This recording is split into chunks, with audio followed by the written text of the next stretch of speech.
right, it's time. Bonjour à tous, hello everyone.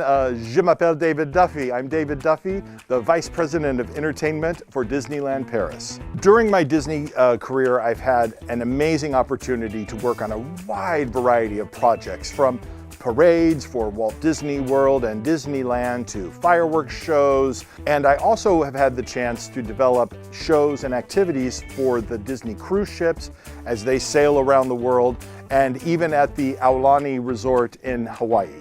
Here at Disneyland Paris, I am responsible for the production teams and the creative teams that develop all of the entertainment for the resort, the costuming teams, and then I am also responsible for the operating teams that deliver the entertainment to the guests every day. When I think about a motto for our team, for me, comes down to a single word, and that's teamwork.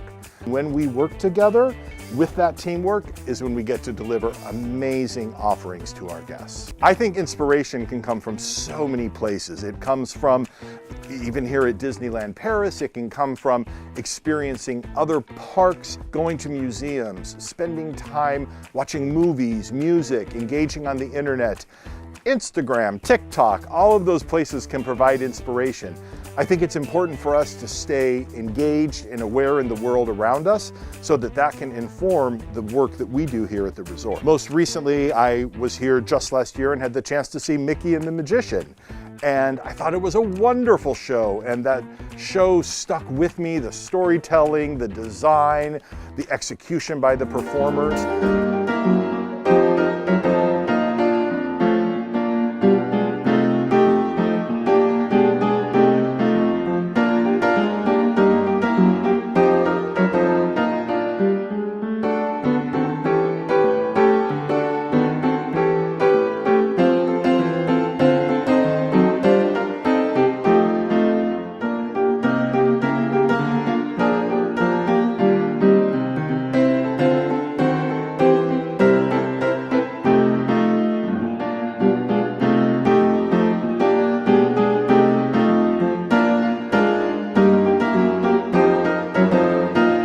Je m'appelle Tracy Eck, je suis la directrice artistique pour le parc Disneyland. Le château de la Belle au Bois dormant, qui est l'icône du parc, tout le monde reconnaît, on voit une photo, tout de suite on sait où on est. C'est la première fois depuis l'ouverture qu'on fait une réhabilitation de cette envergure de notre château, et on veut qu'il soit vraiment parfait pour le 30e anniversaire. Le chantier a démarré en janvier, on est sur les starting blocks, ça fait 2 ans qu'on le prépare. On va travailler avec les meilleurs artisans de France. Pour les toits par exemple, nous travaillons avec des artisans qui travaillent également sur des monuments historiques tels Notre-Dame de Paris. Et on reconstruit entièrement hors site certaines tours et on va les emmener avec une grue, enlever l'ancienne et mettre la nouvelle tour en place. C'est un peu la même méthode qu'on a utilisée lorsqu'on a construit le château en 1990. Nous, dans notre équipe de Imagineers, on veille sur l'esthétique, donc les couleurs qu'il faut. On regarde tous les plans pour être sûr que tout est parfait. Après, on a un très grand suivi sur le chantier. On va accompagner toutes les équipes de construction, tous les peintres. On travaille très étroitement avec eux pour qu'on les accompagne et qu'on a le résultat digne de notre icône du parc. On va pouvoir quand même traverser le château. Il ne sera pas entièrement fermé.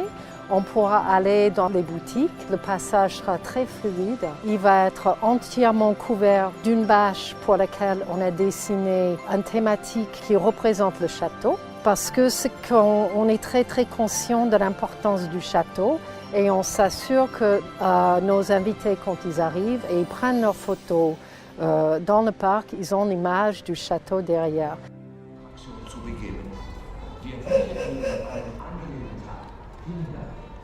Dames en heren, beste kinderen, op deze blije te mogen verwelkomen in het Disneyland Donc bonjour à tous, je m'appelle Khaled, je suis cast member à la maintenance, donc je travaille à Disneyland Paris depuis une dizaine d'années. Alors je fais partie d'un département qui s'appelle Central Shop, ou les ateliers centraux, et où il y a 250 personnes, 250 artistes qui travaillent tous les jours à la maintenance des attractions, des bâtiments, des enseignes. Donc on a des menuisiers, des gens qui travaillent la résine, mais aussi des mécaniciens, des électromécaniciens, des peintres décorateurs, des décorateurs accessoiristes, et tout ce monde travaille tous les jours pendant les ouvertures de parc, mais surtout aussi la nuit, pour justement donner le meilleur d'eux-mêmes pour entretenir nos installations. En ce moment, le parc est fermé, donc j'imagine que vous travaillez beaucoup de jours également, ça doit beaucoup vous aider. Est-ce que je peux te proposer de nous montrer un peu différents endroits dans le parc où vous travaillez en ce moment? Avec plaisir, allons-y. Allez, on te suit. Donc je voulais vous montrer un de nos programmes de réhabilitation qui s'appelle le Brush and Roll, qui veut dire littéralement brosse et rouleau, qu'on a lancé en 2014, en 2015, et l'idée c'était de repeindre les bas de façade et les hauts de façade à intervalles réguliers.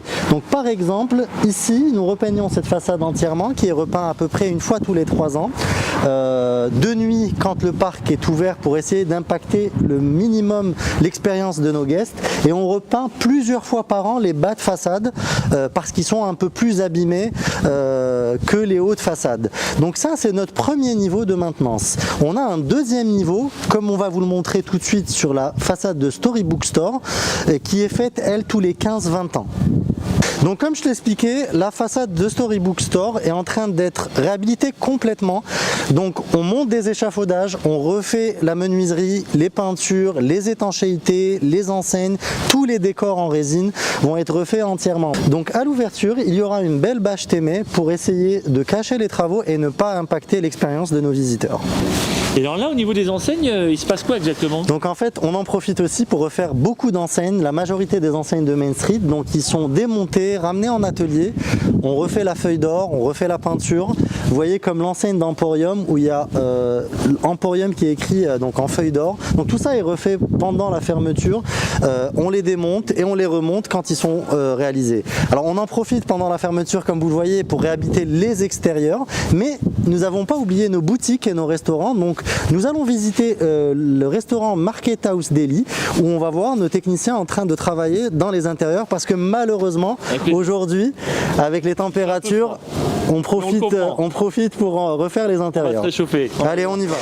Bonjour Virginie. Comment vas-tu? Ça va. Donc explique-nous ce que tu es en train de faire aujourd'hui. Alors on est en pleine réhabilitation des props de Market House, en fait, qui avait besoin d'un petit rafraîchissement, puisque c'est un lieu qui est ouvert en permanence, qui est ouvert très tôt le matin. Alors Market House, en fait, on est dans une épicerie américaine du début du XXe siècle, donc il y a plein d'accessoires qui représentent de la nourriture, des objets qu'on pouvait trouver dans ces endroits-là à l'époque. Et du coup, en fait, Jérôme est en train de réhabiliter des saucissons des faux saucissons. Et Audrey est en train de retoucher un cadre publicitaire en fait, qui se trouve derrière le comptoir. C'est quoi vos process pour travailler? Comment vous rénovez en fait ce que vous avez à restaurer? Et ben, en fait, ça c'est un accessoire qui typiquement a été acheté il y a 30 ans chez un antiquaire. C'est un sac de farine qui a pris la graisse, la poussière et toute la saleté depuis 30 ans. En fait, on va le démonter du parc, on va l'emmener dans les ateliers. Il va y avoir tout un travail de recherche de matière. Le sac va être scanné, un graphiste va retoucher le visuel. On va faire la recherche de couleurs, donc on va trouver exactement la même couleur à l'identique et on va refaire une impression à l'identique. L'idée c'est de refaire le décor comme il a été pensé par les Imagineers il y a 30 ans. Et vous avez du coup un document de travail pour vous guider pendant votre restauration? Alors il y a beaucoup d'accessoires qui n'ont pas de documentation parce qu'en plus ça a été acheté et posé directement. Du coup en fait il y a tout un travail qu'on est en train de mettre en place pour justement avoir des documents pour les prochains et que cet accessoire puisse être réimprimé assez rapidement dans l'avenir. Super. Donc comme je vous le disais, les vernisseurs sont aussi en train de réhabiliter les lambris et ils vont réhabiliter les parquets. Donc bonjour Benjamin. Bonjour Alex. Peux-tu nous expliquer ce que vous êtes en train de faire sur ce restaurant? Comme au Casis Fernière, que nous avons entièrement restauré, nous attaquons les lambris et le parquet. Alors ce qu'il faut savoir, c'est qu'on a entièrement tout reponcé pour pouvoir teinter et revernir. Voilà, les portes quand sont refaites à nu, décapées à blanc. Vu que c'est un plaquage, donc il faut y aller tout doucement parce que sinon on attrape la perce. La perce, ça veut dire c'est le plaquage qui s'enlève, donc il faut faire très attention. Il y a une partie qui est faite à la machine et une partie qui est faite à la main. Et ensuite on reteinte en vernis par-dessus. Bonjour, je m'appelle Laurent Caguela, je travaille à Walt Disney Imagineering où je suis concepteur-écrivain en charge de tout ce qui est thème et histoire. Et c'est important parce qu'à Disney, tout commence par une histoire. Quand j'étais tout petit, Disney c'était synonyme de aller au cinéma à Noël avec toute la famille. Donc associé au mot Disney, il y a cette idée de on va quelque part en famille. Quand Disney a annoncé qu'ils ouvraient un parc ici en France, eh bien ils ont fait des choses comme au cinéma. On n'allait pas faire une interview, on allait passer un casting. Et ils se déplaçaient dans la France entière et dans l'Europe entière. C'était un mini-événement. Et ça faisait partie, en fait, de ce process de on va pas seulement décrocher un métier, on va faire partie du film. Et ça, c'était une occasion unique pour moi de pouvoir faire partie de ce film Disney. Imagineering, le mot même vient de la contraction du mot imagination et ingénierie. Les Imagineers sont des ingénieurs de l'imaginaire. Ça fait rêver. Et pourtant, vous allez trouver plus de 150 disciplines qui vont être très techniques ou alors très créatives. Quand on travaille à Walt Disney Imagineering, avant tout, on est conteur d'histoire. Et de nos jours, on a en plus des franchises qui viennent enrichir l'univers Disney. Lucasfilm, Pixar, Marvel. Et chacun amène son lot de nouveaux héros, de nouvelles histoires et de nouvelles aventures à découvrir.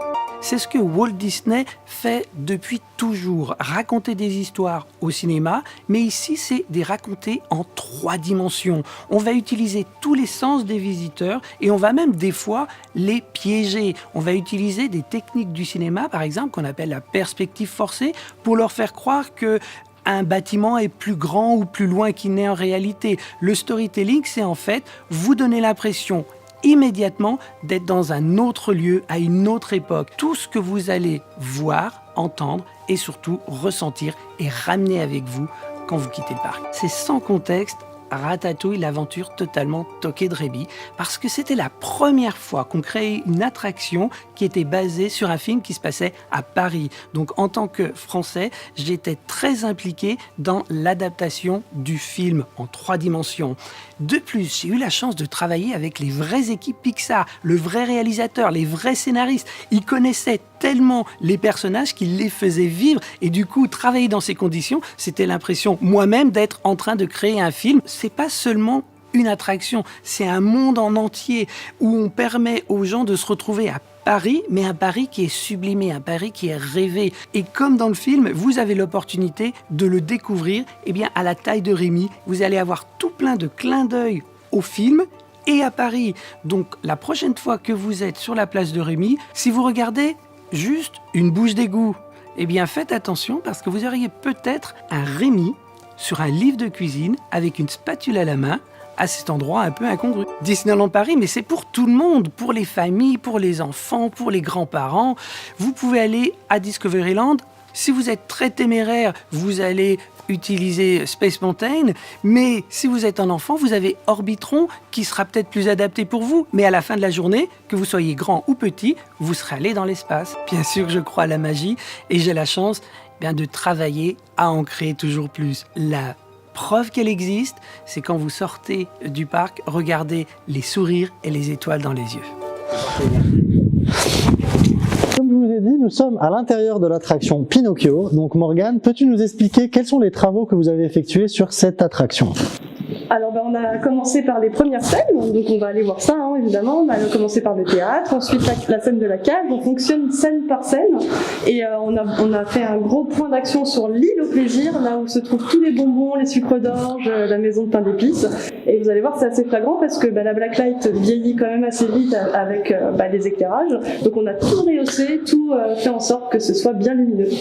Morgane, les lumières ont été aussi changées sur cette attraction ?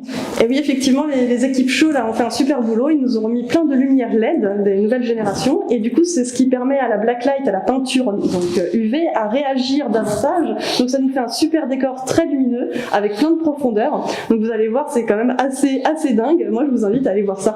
Allez, on y va.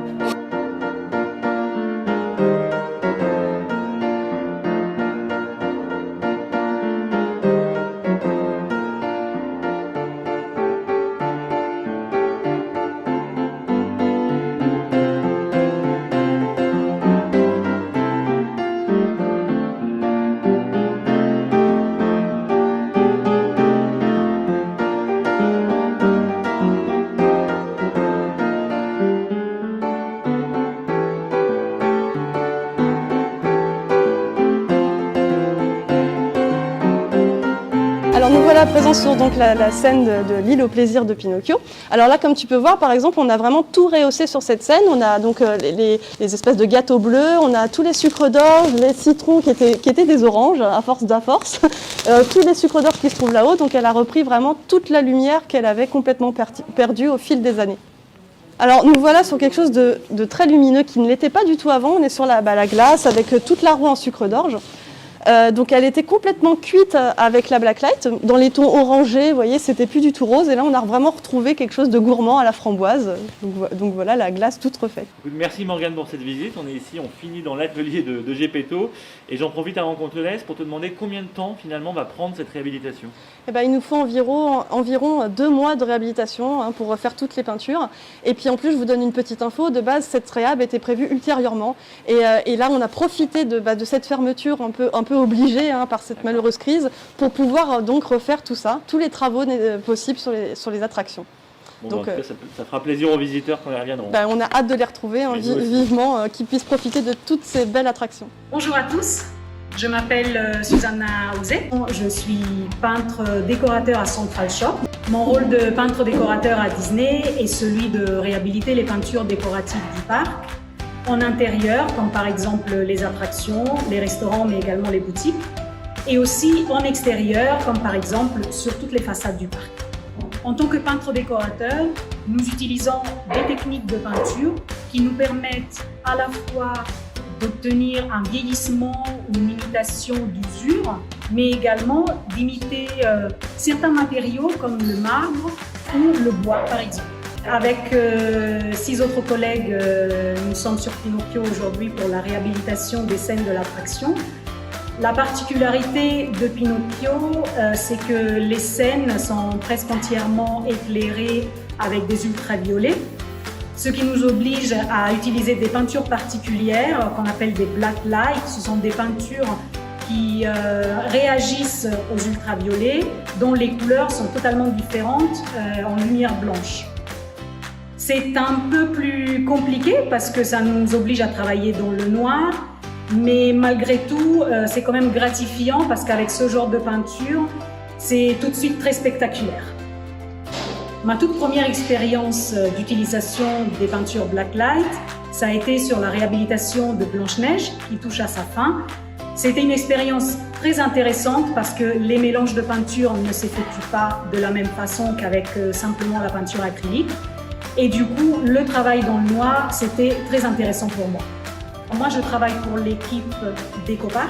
On n'intervient pas d'habitude sur les scènes à l'intérieur des attractions. En ce moment, comme nous avons quand même des collègues au chômage, nous nous entraînons beaucoup entre équipes pour apporter notre savoir-faire sur d'autres chantiers que nous ne faisons pas d'habitude. Nous nous trouvons aujourd'hui dans l'attraction Buzz Lightyear Laser Blast, qui est en réhabilitation depuis maintenant 1 an et qui devrait réouvrir au mois de février cette année. C'est une attraction qui a du vécu et il était nécessaire de refaire un travail de fond, aussi bien dans les décors qu'au niveau des personnages. Cette réhabilitation se fait avec 2 équipes différentes. D'une partie la maintenance à l'intérieur et d'autre partie le pôle construction sur la partie extérieure. La majeure partie de la réhabilitation s'est portée sur tout ce qui était effets spéciaux et éclairage. On est passé de néons haute tension sur tout ce qui est soubassement de façade à des rubans LED. On a conservé la première technologie qui a été mise en place sur cette attraction avec des néons spécifiques, avec un décor du plus bel effet. Cette attraction a la particularité d'être un dark ride éclairé en lumière qu'on appelle la lumière blacklight, qui est en réalité de la lumière ultraviolette. Pour ma part, il a fallu identifier les zones à restaurer suite au changement des éclairages blacklight qui ont eu lieu dans toutes les scènes.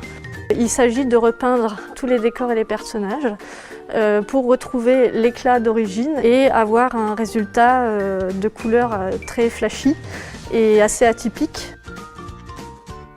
Les peintres ont vraiment été dans le détail sur ce qu'il y avait à reprendre.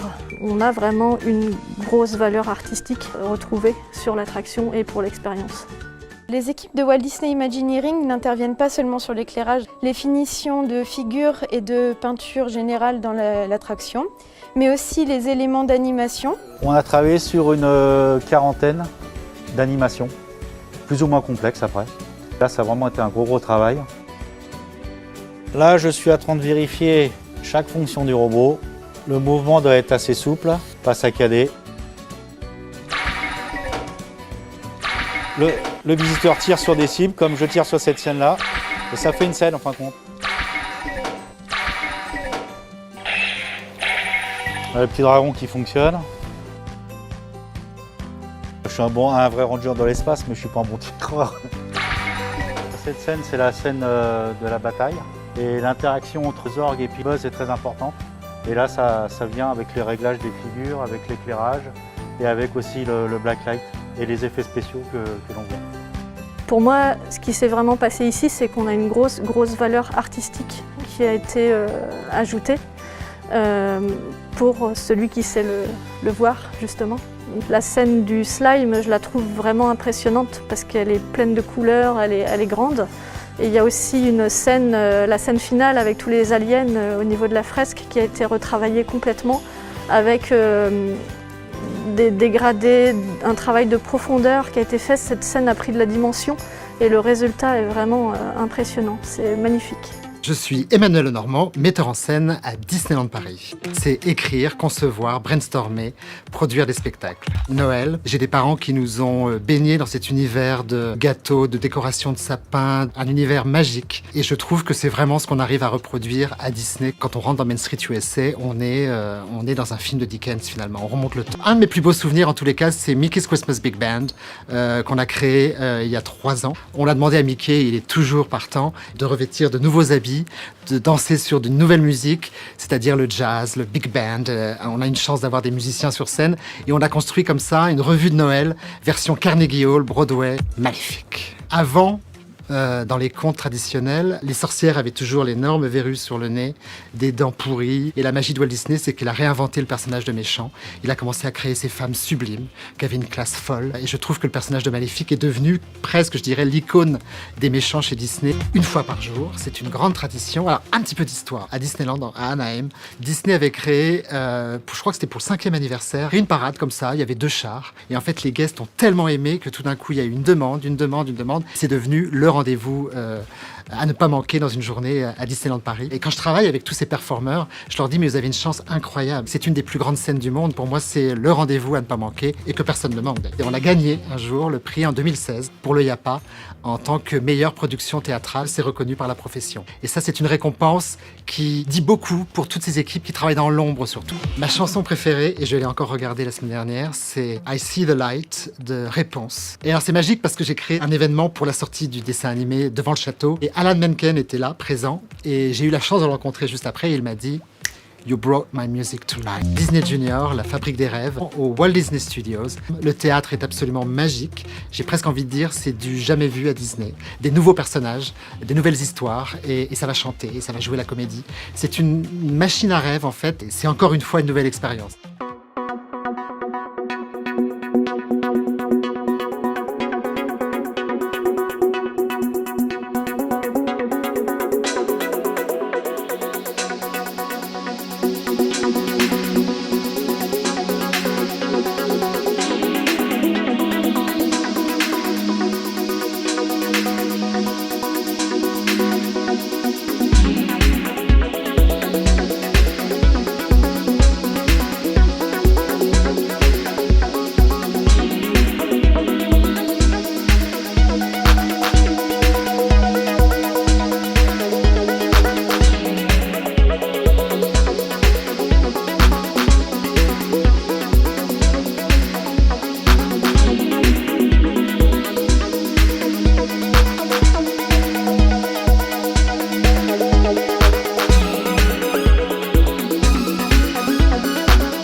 sommes devant la Tour de la Terreur et comme je vous l'ai dit, on essaye de prendre soin de toutes nos attractions. Donc on va rejoindre un de nos cast members qui s'est particulièrement occupé de la Tour de la Terreur. Actuellement, je m'appelle Francky, je suis peintre décorateur à figure finishing.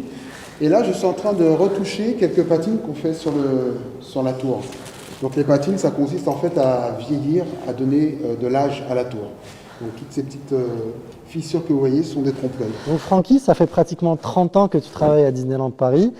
Et donc explique-nous ce que tu as fait, une des anecdotes que tu as eues depuis ces 30 ans d'expérience à Disney. Alors c'est vrai que je suis là depuis 30 ans, je retouche aujourd'hui.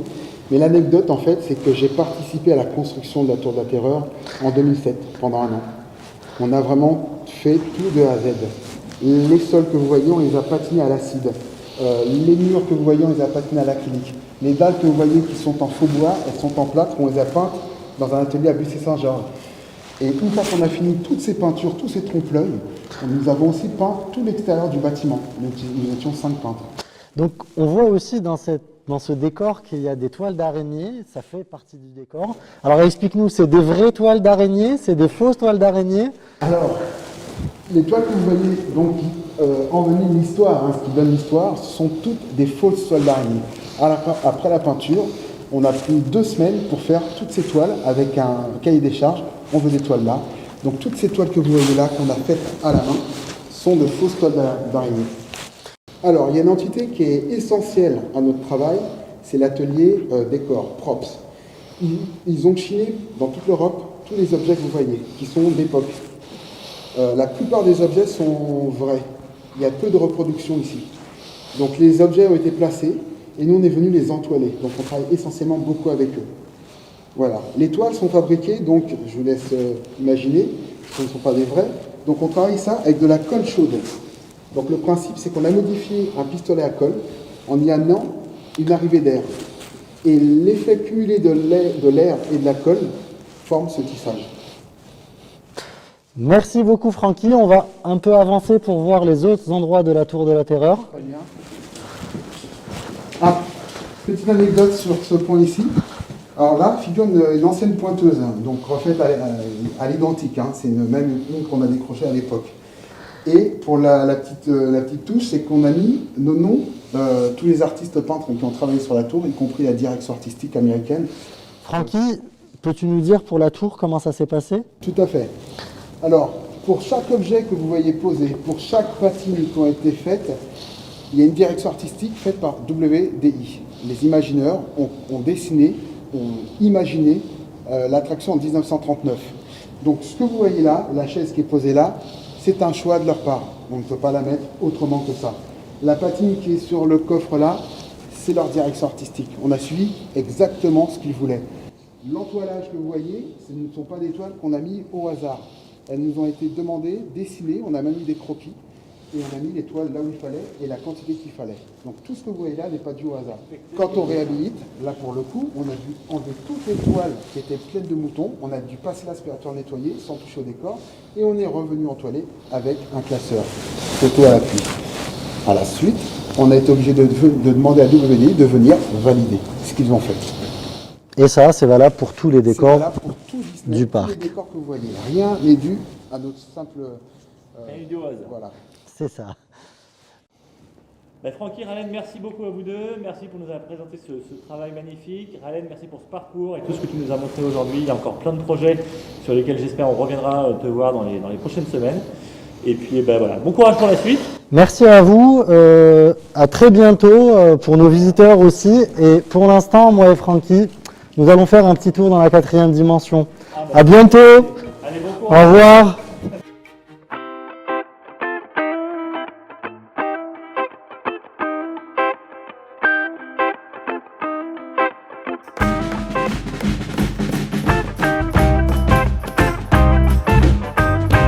Hi, I'm Tom Fitzgerald from Walt Disney Imagineering, and today I'm excited to unveil a little bit about our re-themed tram attraction at the Walt Disney Studios at Disneyland Paris. We know that our guests love the Cars movies, the Cars characters, and now when you reboard the tram, you'll be traveling along Route 66 to see some of the wacky roadside attractions that have made the Mother Road so famous. And you'll be doing it with some of your favorite Cars characters. We've been working very closely with our colleagues at Pixar, as well as some of the artisans that are nearby Disneyland Paris or just a stone's throw away to transform the tram experience. And of course, Catastrophe Canyon, which is one of the highlights of the tram tour, is going to be rethemed to find itself in the world of Cars.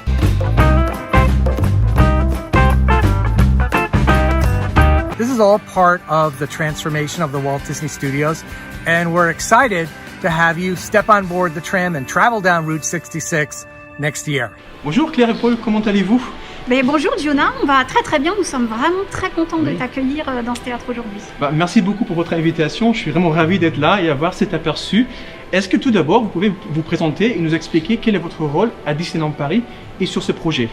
Alors donc moi je suis Claire Salmon, je suis producteur délégué au sein de la division spectacle. Et pour résumer, mon travail consiste à essayer de mettre en réalité, de devenir concret, les idées que notre metteur en scène a dans la tête. Donc que ce soit le metteur en scène ou le set designer, ils arrivent avec un dessin, des idées. Et moi, mon métier, c'est de faire en sorte de travailler en équipe de manière à réaliser ce qu'ils ont dans la tête. My name is Paul Chakota. I'm the show director for this particular show. My role is to come up with the concept for the show. How do our characters interact with our performers? How do our performers and characters interact with our guests? What is our story that we're telling? That's my job here. My main role is to work with Claire and the amazing team to put it all to life. So the concept for the show actually came from listening to the music of the Disney Junior franchise brands. So in listening to that, there was a common thread of dreams. And so the idea for Dreams and the Dream Factory of Disney Junior came to life. So the concept for our show, we start off with our guests coming into this fantastic venue. They're welcomed by the moving mechanics and the kinetic energy of a factory. As our factory crew come out and welcome our guests, suddenly something goes wrong and we don't know what it is. But frantically, our factory crew call for some help, and who are the experts in dreams but Mickey and Minnie? The Mickey and Minnie arrive and they determine that actually someone in the factory isn't dreaming. And without those dreams, we can't power the factory to make the magic for the world. So Mickey and Minnie enlist some help from some very special Disney Junior friends, Fancy Nancy, Vampirina, and Timon from the Lion Guard series. And through a series of song and dance production numbers, along with our factory crew, we realize our dreams can come to life as long as you believe. And so that's where the actual concept came from, was from the music from these fantastic Disney Junior characters. This is where our dream orbs actually come from a far off backstage area where they come out here for us and our factory crew to actually go out and grab dreams from our guests. And we bring it back to the factory and we put it into the center console, which is actually behind you, Joni, if you'd like to see that too. I would love to see that. How about we move over here? Sure. I can show you. You can stand up here. I'm going to stand down here. So here, this is the center control panel. So once we have those dreams collected, where Claire was with our dream orbs, our factory crew bring it back here.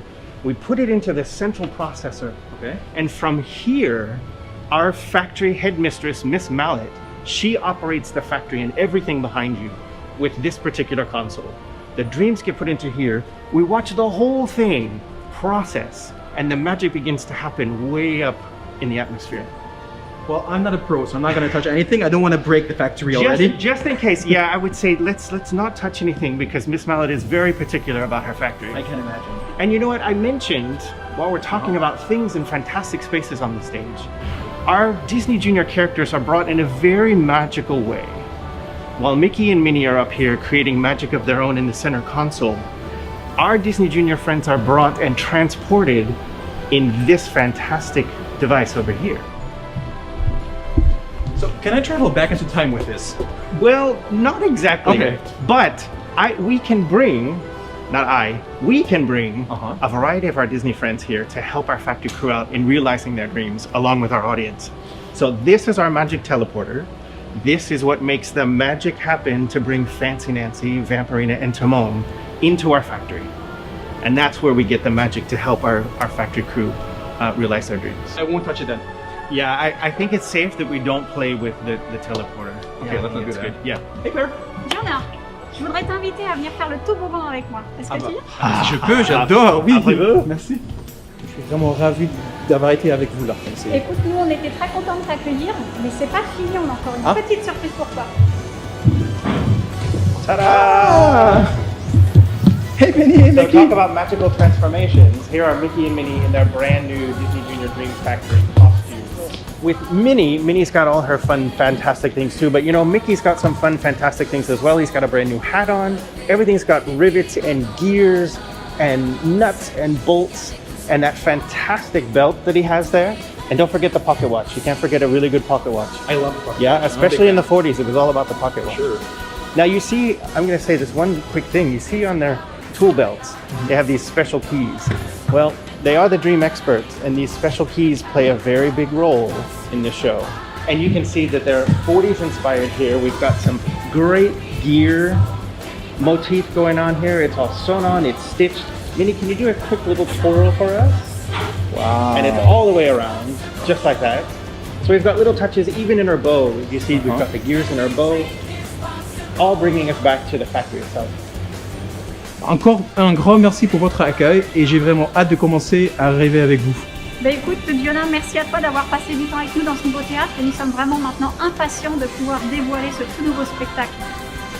Merci Diona, we can't wait to welcome you and our guests here in the Dream Factory. We can't wait to see you. See you guys soon.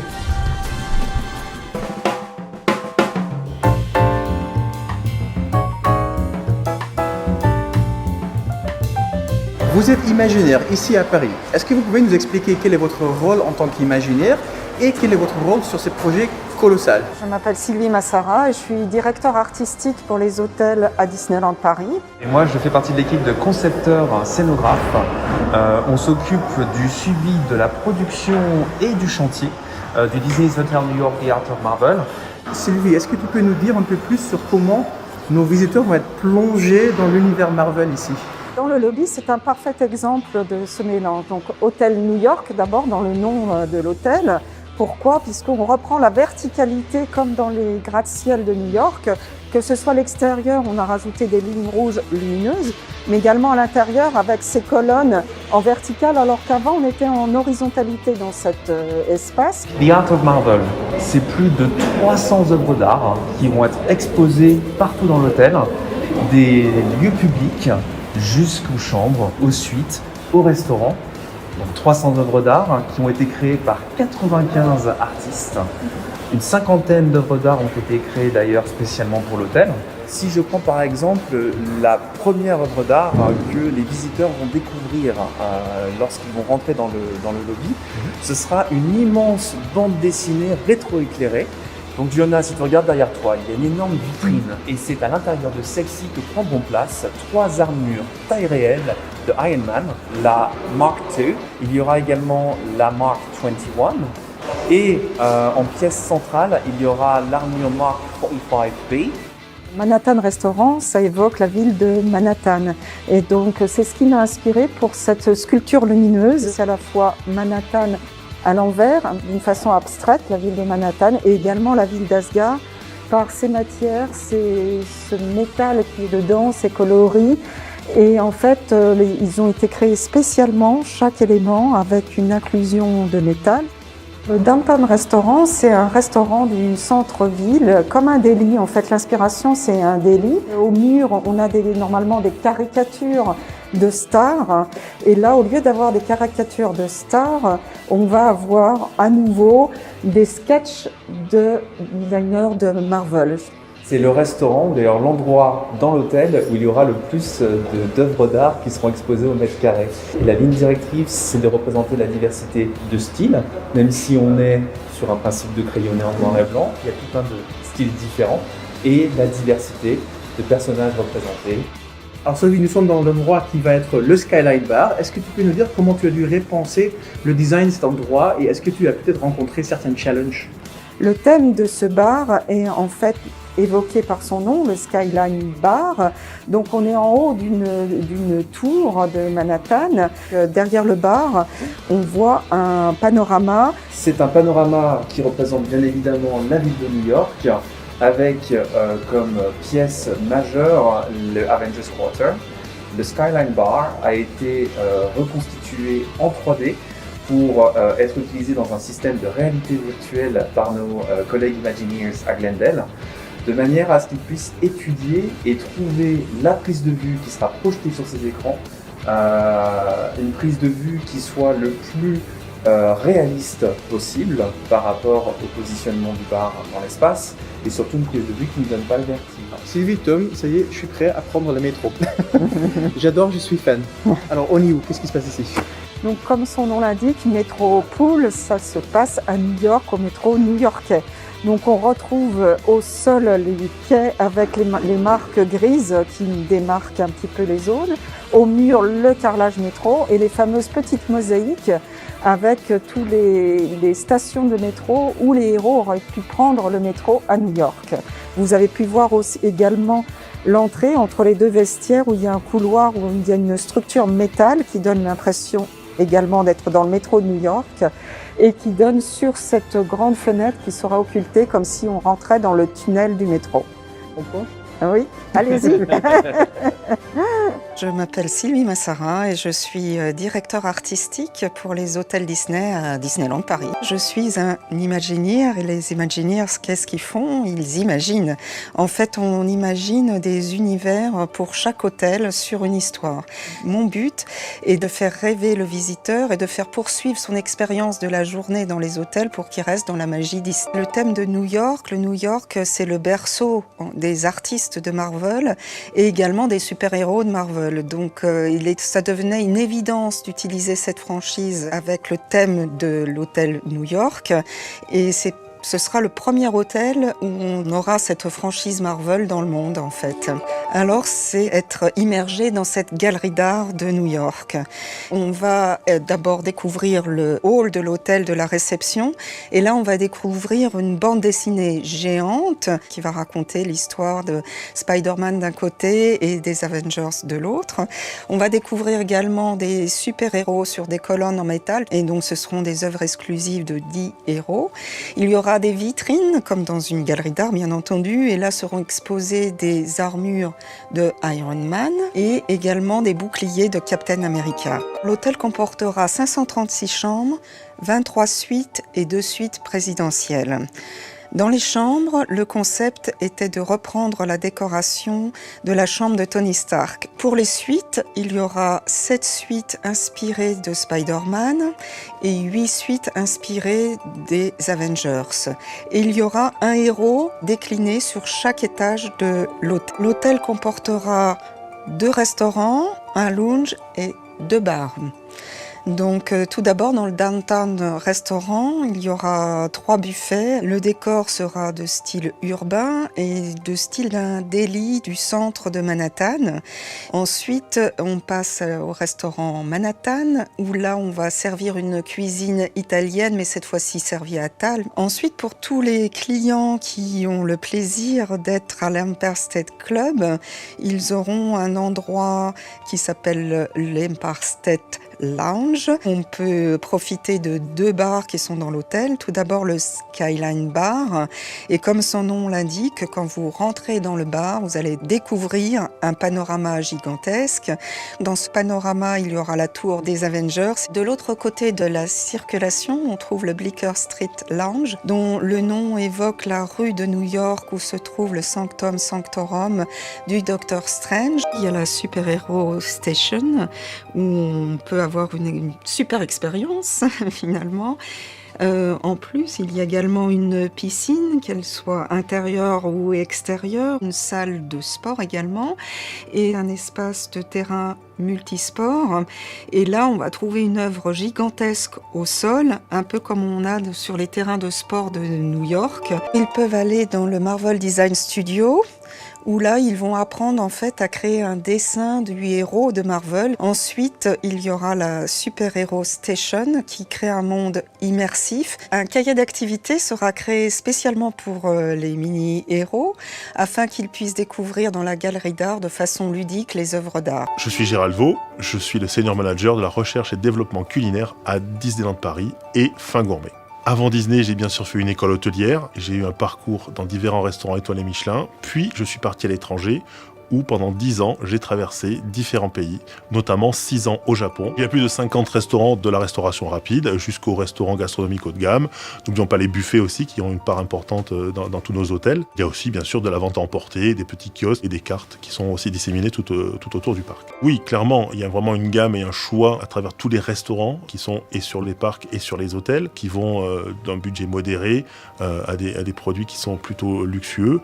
Nous avons vraiment une gamme de restauration rapide, de buffets, de restaurants à service à table. Nous avons aussi beaucoup de snacking. Nous avons aussi une sélection de produits véganes et végétariens, ainsi qu'une sélection de produits pour nos visiteurs qui sont allergiques ou qui ont des intolérances. Tout d'abord, le choix des ingrédients, le choix des matières premières qui sont de très bonne qualité, évidemment, et puis le savoir-faire de toutes nos équipes qui, tous les jours, cuisinent sans cesse dans tous nos restaurants. Pour vivre la meilleure expérience possible, je pense qu'il est vraiment nécessaire de préparer son voyage, de regarder ou le site internet ou sur notre application pour vraiment choisir le type de restaurant que l'on souhaite avec son budget. La magie se fait par la thématique, par tout ce qui est vraiment l'image Disney, que ce soit les personnages bien sûr classiques, que ce soit aussi toutes les franchises pour lesquelles on essaie vraiment de créer une expérience pour nos visiteurs qui est plus que de la nourriture en fait. On essaie de raconter une histoire avec des thèmes liés au restaurant ou au lieu où se trouvent les restaurants. Le processus est assez simple, nous partons toujours de l'histoire ou du personnage qui nous est demandé. Par exemple, quand nous allons développer les produits de la saison de la Reine des Neiges, nous avons imaginé des produits autour des pays nordiques qui avaient un lien direct avec l'histoire. Sans hésitation, le Festival du Roi Lion et de la Jungle. Ce fut vraiment une expérience inoubliable. Il y avait des sablés, il y avait des sandwichs, il y avait aussi des plats cuisinés de type africain ou de type indien selon les lieux. C'était une immersion de nos visiteurs à l'intérieur des histoires. En ce moment, nous travaillons sur l'ouverture de l'hôtel New York The Art of Marvel. Nous travaillons sur les 2 restaurants, sur les bars. Tout cela aussi va être un ensemble dans la thématique Marvel avec des produits très iconiques, très spécifiques, liés aux personnages et aux super-héros. Ça serait forcément au Cowboy Cookout, puisque nous faisons nos travers de porc et nos poulets qui sont fumés sur place dans des fours fumoirs à partir de produits frais. Je confirme, il y a bien un potager à Disneyland Paris. Tous ces légumes sont bien utilisés dans nos hôtels et dans nos restaurants, en fonction des disponibilités de la saison. Il y a aussi des ruches, où nous avons des abeilles qui nous produisent du miel. Eh bien, elle évolue comme toute la cuisine en France et en Europe et dans le monde. Nous suivons évidemment les standards de la profession, probablement de la nourriture plus saine, plus locale. Nous écoutons aussi beaucoup nos visiteurs et à partir de là, nous créons la restauration de demain.